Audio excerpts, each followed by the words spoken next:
Arcode, avec Excel 2010, propose de regarder la fonction si doublement imbriquée. Voyons la fonction si traditionnelle sur cette ligne.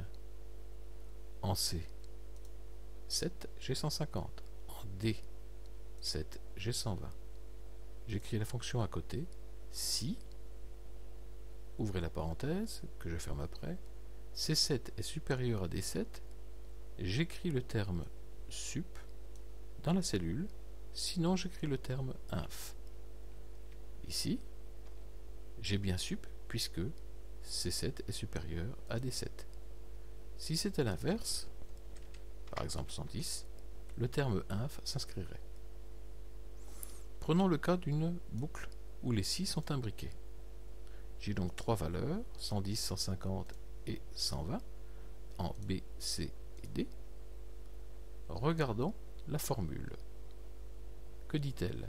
Dans un premier temps, si B9 est supérieur à C9, à ce moment-là, je regarde une deuxième condition. Si ce n'est pas le cas, je ne regarde pas la condition et j'écris tout simplement inf 1, ce qui est le cas. Comme B est inférieur à C, j'écris tout de suite, je ne regarde pas la deuxième condition, je mets tout de suite le résultat. C'est le cas ici. B n'est pas supérieur à C, donc j'écris ça.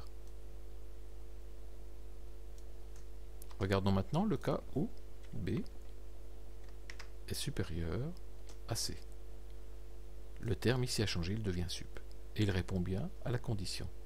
Si B est supérieur à C9, ici, c'est le cas, à ce moment-là, on lit la condition qui dit que si C est supérieur à D, c'est-à-dire si cette valeur est supérieure à celle-ci, à ce moment-là, on écrit sup, sinon, on écrit inf 2.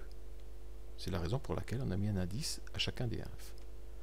Donc ici, comme B est supérieur à C, je regarde la condition. Est-ce que C est supérieur à D? Oui, donc on écrit sup. Si ce n'était pas le cas, par exemple on a 170 en D, on écrirait inf 2, c'est-à-dire le second terme, ici. Vous voyez donc qu'on peut imbriquer des si d'une manière importante, les uns dans les autres, à la condition de bien maîtriser les conditions d'une valeur sur l'autre